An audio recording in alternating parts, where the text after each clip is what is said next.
نستعينه ونستغفره ونؤمن به ونتوكل عليه ونعوذ بالله من شرور أنفسنا ومن سيئات أعمالنا من يهده الله فلا مضل له ومن يضلله فلا هادي له ونشهد أن لا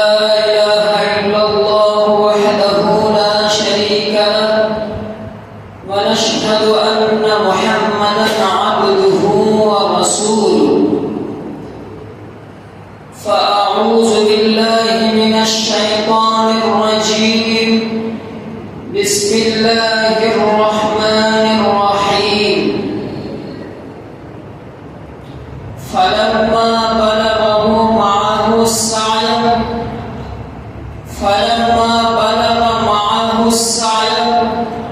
قال يا بني إني أرى في المنام أني أذبحك فانظر ماذا ترى قال يا أبت افعل ما تؤمر ستجدني إن شاء الله من الصابرين وقال تبارك وتعالى في مكان آخر إنا أعطيناك الكوثر فصل لربك وانحر إن شانئك هو الأبتر قال النبي صلى الله عليه وسلم من وجد سعة لأن يزحي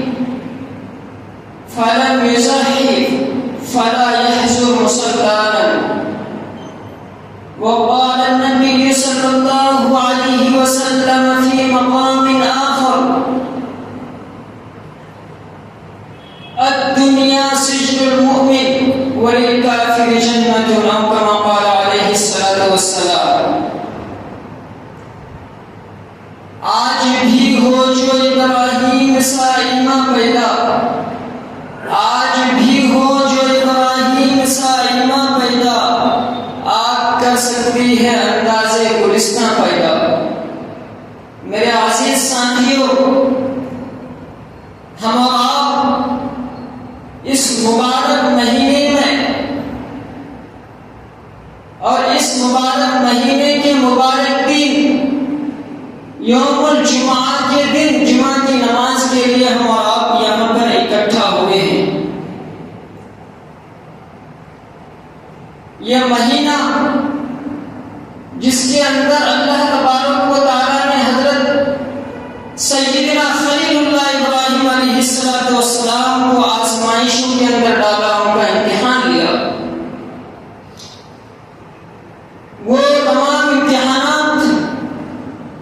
جن کا تذکرہ تفسیر ابن کثیر کے اندر علامہ ابن کثیر رحمۃ اللہ علیہ بیان فرمائے ہیں جو گزشتہ ہفتہ آپ کے مابین کچھ واقعات اور کچھ امتحانات آ چکے ہیں اب ان سے آگے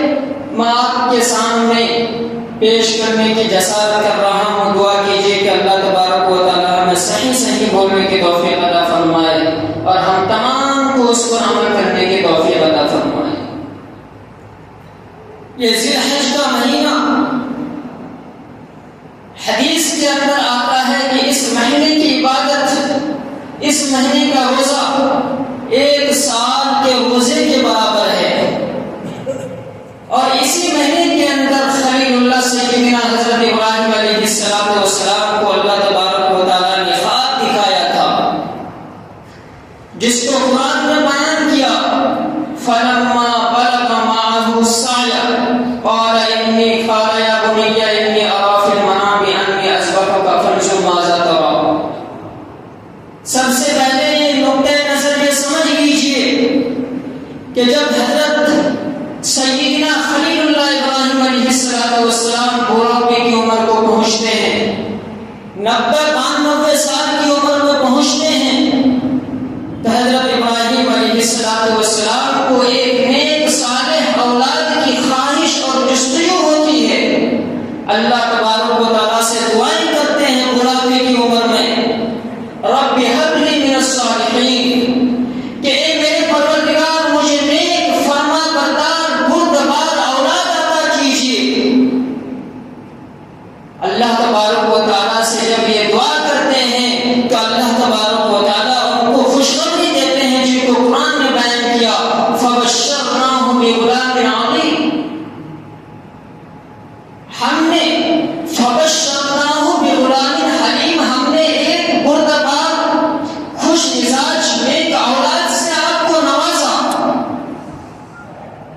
حضرت ابراہیم علیہ السلام کو بوڑھاپے کی عمر میں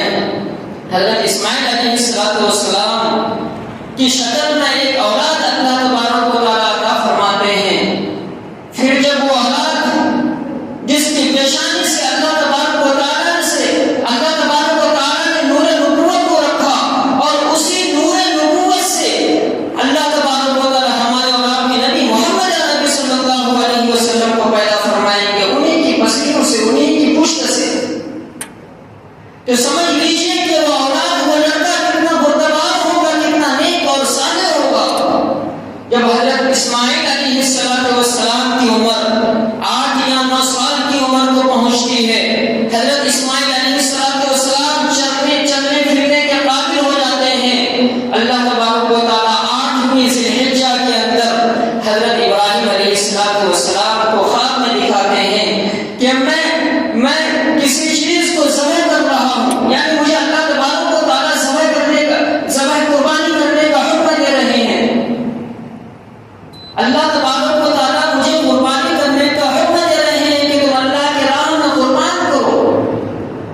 جب یہ رات 8ویں ذی الحجہ کے اندر حضرت سیدنا ابراہیم علیہ السلام دیکھتے ہیں تو صبح ہونے کے بعد جیسے ہی آنکھ کھلتی ہے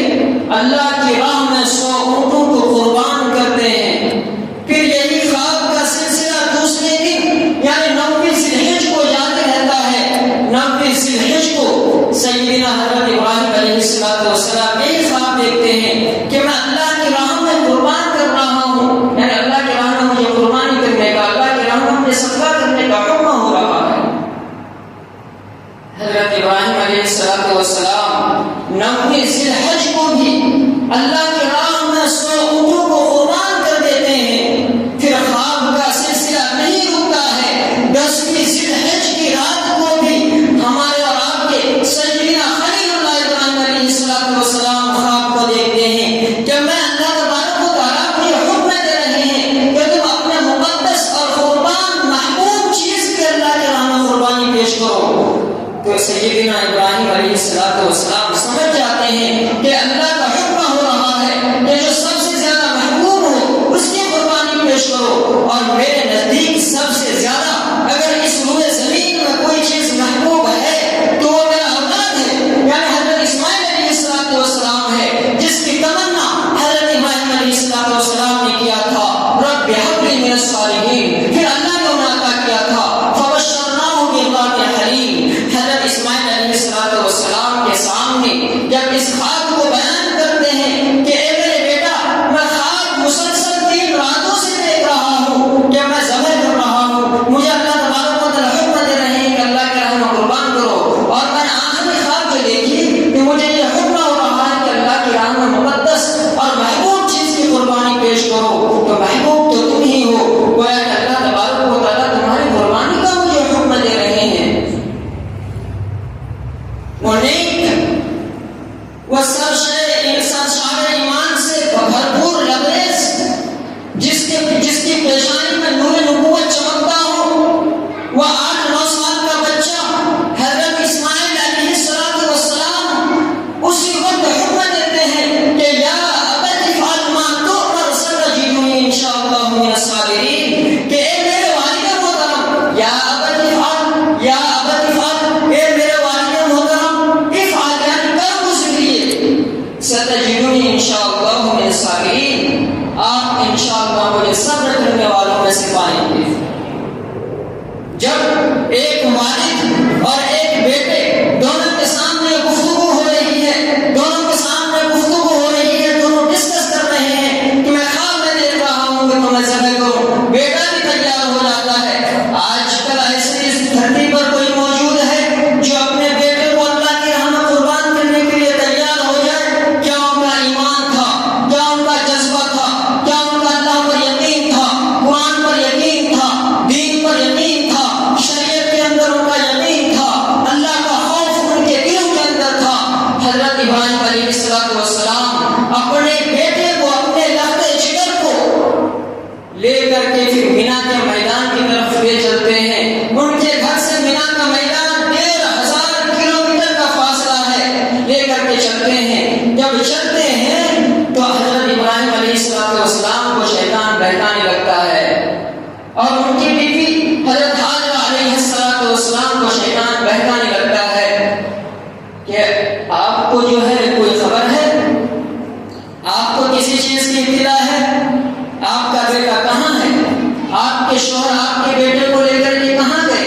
جب حضرت ابراہیم علیہ السلام اپنے بیٹے کو لے کر کے جا رہے تھے تو اپنی بیوی حضرت حاجرہ علیہ السلام کو کہہ کر کے گئے تھے میں کسی معتبر اور معزز دعوت کے اندر میں لے کر کے جا رہا ہوں. حضرت حاجرہ علیہ السلام کو اوڑھ پہنا کر کے خوبصورت لباس پہنا کر کے جب رخصت کر دیتے ہیں تو شیطان بہکانے لگتا ہے. تو ان کو تو ذبح کرنے کے لیے لے کر کے گیا ان کے والد محترم. لہٰذا آپ کیسی ماں ہیں کہ اپنے بیٹے کو ذبح کرنے کے لیے ان کو ان کے ہاتھوں دے دیے. جب حضرت حاجرہ علیہ السلام کو پتہ چلتا ہے کہ یہ شیطان ہے مجھے بہکا رہا ہے مجھے بھٹکا رہا ہے تو حضرت حاجرہ علیہ السلام اس شیطان کو کنکری سے مارتے ہیں. اسی طرح آپ جانتے ہوں گے کہ جب حجاج کرام حج کے لیے جاتے ہیں تو وہاں پر پتھر سے شیطانوں کو جو جمرہ عقبہ بنا ہوا ہے اس شیطان کو مارتے ہیں. وہ تو حضرت حاجرہ علیہ السلام کے زمانے کی ہے یادگار کے لیے اللہ تبارک و تعالیٰ نے تا قیامت حجاج کرام کو پتھر مارنے کے لیے یادگار بنا دیا. جب حضرت ابراہیم علیہ السلام اپنے لخت جگر نور نظر کو لے کر کے قربانی کے لیے پہاڑ کے نیچے چٹیل میدان کے اوپر لے جاتے ہیں تو بیٹا حضرت اسماعیل علیہ السلام اپنے والد محترم سے بیان کرتے ہیں کہ فلما اسلم وتلہ للجبین کہ میرے والد محترم آپ میرے سر کو جھکا دیجئے گا, آپ مجھے پیشانی کے پر لٹا دیجئے گا اور اپنی آنکھوں کے اندر کالی پٹی باندھ دیجئے گا تاکہ جب آپ مجھے اللہ کی راہ میں قربان کرو تو آپ کی شفقت پدری غالب نہ آ جائے اور آپ اللہ کی راہ میں قربان کرنے سے باز نہ آ جاؤ اور آپ کی چھری چلانے میں تاخیر نہ ہو جائے. لہٰذا اللہ کو یہ ادا اور یہ محبوب پسند نہ آئے. لہٰذا آپ اپنے امتحان کے اندر کہیں فیل نہ ہو جاؤ. حضرت اسماعیل علیہ السلام وہ چھوٹے بچے 8-9 سال کی عمر میں اپنے والد محترم سے کہتے ہیں کہ اپنے آنکھوں کے اندر کالی پٹی باندھ دیجیے. جب حضرت اسماعیل علیہ السلام اس زمین کے اوپر لیٹ جاتے ہیں اللہ کی راہ میں قربان ہونے کے لیے لیٹ جاتے ہیں اللہ تبارک و تعالیٰ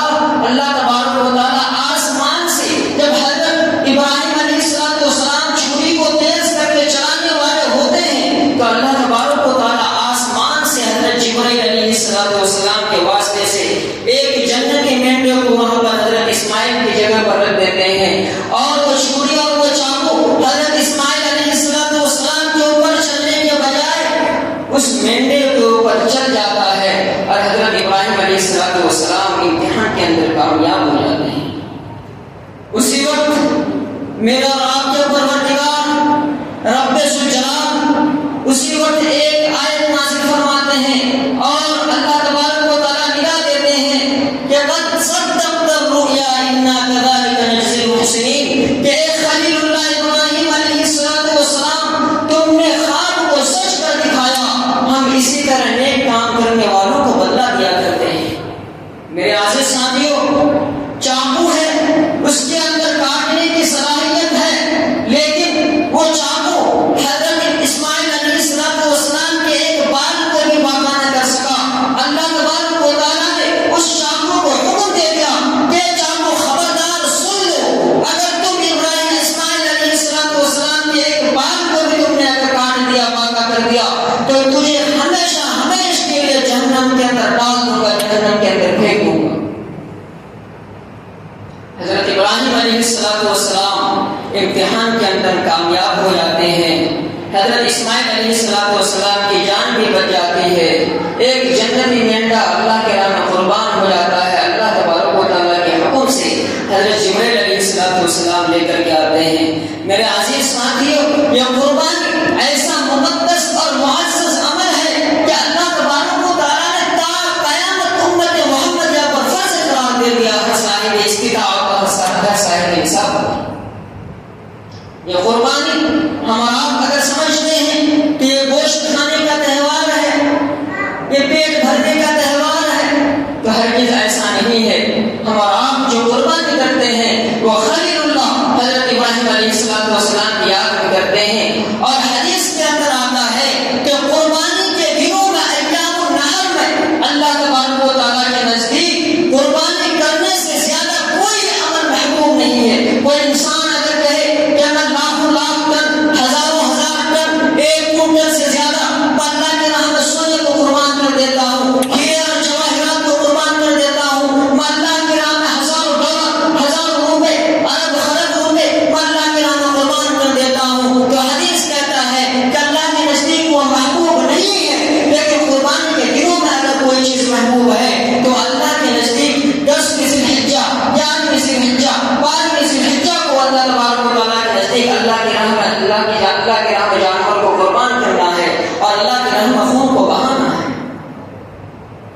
جو انسان اللہ کی راہ میں قربان کرتا ہے اس کے بدلے میں ہمیں اور آپ کو کیا ملتا ہے؟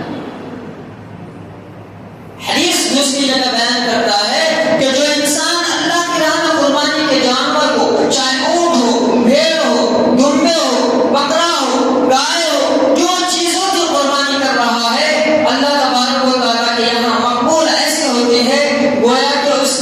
جانور کے ہر ایک بال کے بدلے میں اس کو نیکی ملتا ہے۔ میرے عزیز ساتھیوں، قربانی کے جانور ہم اور آپ جب اللہ کی راہ میں قربان کرتے ہیں تو ہمارے اور آپ کے دلوں کے اندر تقویٰ ہونی چاہیے، اخلاص ہونی چاہیے۔ تقویٰ کا مطلب یہ ہے کہ صرف یہ دل کے اندر آنی چاہیے کہ میں اللہ کی راہ میں سیدنا حضرت ابراہیم علیہ السلام کی یاد کو تازہ کرنے کے لیے کر رہا ہوں۔ میں نے گزشتہ ہفتہ اس آیت کے اندر مختصر تفسیر بیان کی تھی کہ لن ینال اللہ لحومها ولا دماؤها ولکن ینالہ التقوی منکم، کہ جب تم اللہ کے راہ میں کوئی جانور کو قربان کرتے ہو تو اللہ کے یہاں نہ اس کا گوشت پہنچتا ہے، نہ اس کا خون پہنچتا ہے، نہ اس کا کھال پہنچتا ہے، اس کے جسم کے ایک اعضا، ایک ٹکڑا بھی نہیں پہنچتا ہے، لیکن اللہ کے یہاں اگر کوئی چیز پہنچتا ہے تو تمہارا تقویٰ، تمہاری پرہیزگاری، تمہاری نیت اللہ کے دربار میں پہنچتا ہے۔ میرے عزیز ساتھیوں، ہم تمام کے دلوں کے اندر قربانی کرنے کا جذبہ ہونی چاہیے۔ اگر کوئی شخص صاحب استطاعت ہے، اس کے اوپر قربانی واجب ہے، وہ قربانی کرنے کی طاقت رکھتا ہے، پھر بھی اگر وہ قربانی نہ کرے تو ہمارے اور آپ کے نبی محمد عربی صلی اللہ علیہ وسلم کا فرمان ہے، حدیث کے اندر بیان فرماتے ہیں کہ من وجد ساعتا، جو شخص جس کے پاس استطاعت ہو، جس کے پاس قربانی کرنے کی طاقت ہو، لأن یزاحف فلم یزاحف فلا یحزن مسلانا، جس کے پاس قربانی کرنے کی طاقت ہو پھر بھی اگر وہ قربانی نہ کرے تو وہ مصلی کی طرف یعنی عیدگاہ کی طرف تشریف نہ لائے، عیدگاہ کی طرف نہ جائے۔ میرا عزیز ساتھیوں، قربانی ایک عظیم عبادت ہے۔ اللہ تبارک و تعالیٰ نے نصف درجن آیت قرآن کے اندر اسی کے متعلق نازل فرمائی ہے۔ سورہ کوثر میں اللہ تبارک و تعالیٰ نے فرمایا اِنَّا أَعْطَيْنَاكَ الْكَوْثَرَ فَصَلِّ لِرَبِّكَ وَانْحَرْ إِنَّ شَانِئَكَ هُوَ الْأَبْتَرُ، فَصَلِّ یعنی اپنے رب کی نماز پڑھیے، وانحر اور اپنے رب کی طرف سے اپنے رب کی خوشنودی کے لیے قربانی کیجیے۔ قربانی کا حکم نہ کسی انسان کی طرف سے ہے، نہ کسی کی طرف گھڑی ہوئی عبادت ہے، بلکہ اللہ تبارک و تعالیٰ کا فرمان ہے۔ اللہ تبارک و تعالیٰ سے ہمارا خوب دعائیں کریں کہ اللہ تبارک و تعالیٰ ہم تمام کی قربانیوں کو قبول فرمائے اور ہم تمام کو قربانی کرنے کی توفیق عطا فرمائے۔ اللہ تبارک و تعالیٰ ہم تمام کو کہنے سننے سے زیادہ عمل کرنے کی توفیق عطا فرمائے۔ آمین و آخر دعوانا الحمد